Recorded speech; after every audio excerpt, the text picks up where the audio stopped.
let's talk about Israel. The country has finally agreed to a ceasefire deal with Hamas. So the question is, what comes now? Hello and welcome. I'm Ananya Datta for Hindustan Times. Let's get started.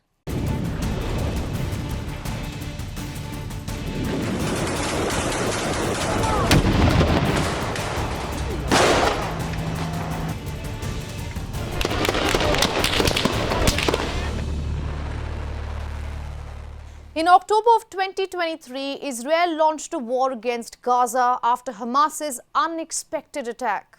The war has killed more than 46,000 people at the time of this recording and displaced almost the entire population of Gaza.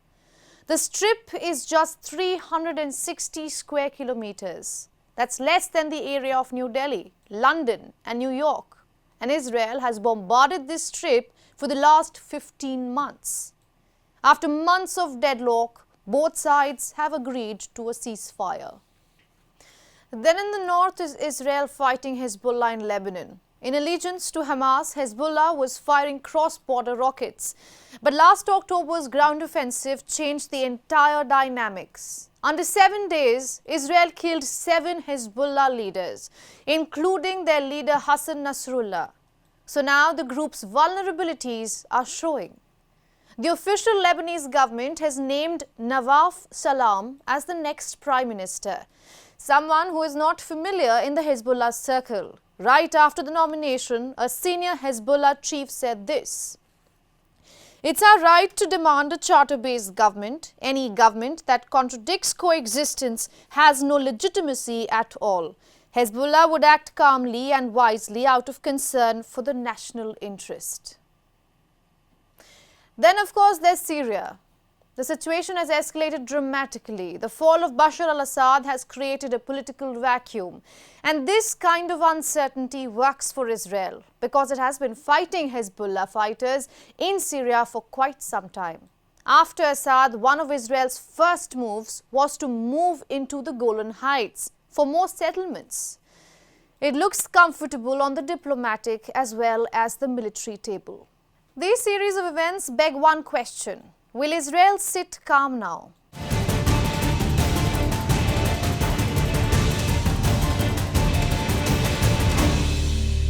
The simple answer is no, and the complicated answer is the axis of resistance.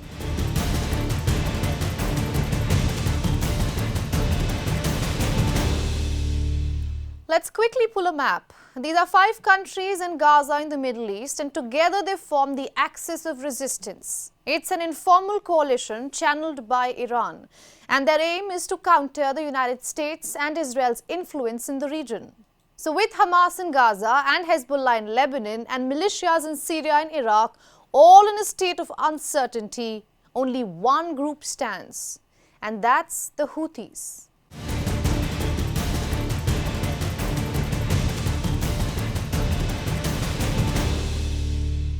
It's an extremist group backed by Iran, and it is looking to lead the axis of resistance. The group approximately controls 1/3 of Yemen's territory and more than 2/3 of the country's population. Here's where it gets even more complicated. Yemen has 2 governments, one controlled by the Houthis in Sana'a and the other in Aden, where the official president sits. The fighting has plunged the country into what the United Nations calls the world's worst humanitarian crisis in 2023. It is an ideal situation for the Houthis. Chaos at home has allowed for the group to thrive, and Iran is helping them for beyond. Since the Gaza war broke out, the Houthis have been attacking any commercial and military ship linked to Israel or any of its allies in the Red Sea. They say it will continue unless Tel Aviv ends its wars. Look at their latest attacks and that will give you a sense. And there were attacks on Israel's defense ministry in Jaffa, and multiple US aircraft carriers came under fire. However, experts say that the Houthis should not be seen as an Iranian proxy. It has its own base, its own interests and its own ambitions. And that's exactly where Israel and its allies are hoping to make a dent. כפי שפעלנו בעוצמה נגד זרועות הטרור של ציר הרשע של איראן, כך נפעל נגד החות'ים. רק שבמקרה הזה אנחנו לא פועלים לבד. ארצות הברית וגם מדינות אחרות רואות כמונו את החות'ים כאיום לא רק על השייט הבינלאומי, על הסדר הבינלאומי. ולכן אנחנו נפעל בעוצמה, בנחישות ובתחכום. ואני אומר לכם שגם אם זה ייקח זמן, התוצאה תהיה אותה תוצאה. אותה תוצאה כמו מול זרועות הטרור. Israel seems confident that Houthis will have the same fate as Iran's other backed groups. But there is a new man entering the White House soon.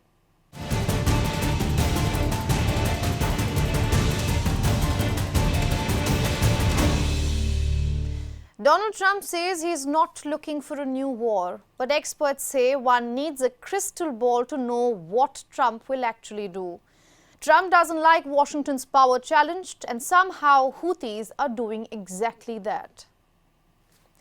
There's a famous saying in wars, you're recruiting for terrorist groups if you kill innocent people. Israel cannot be naive to understand that. It knows the fall of Hamas and Hezbollah will lead the roads to the Houthis. So it will all come down to one single question. Will Trump join Netanyahu on this road?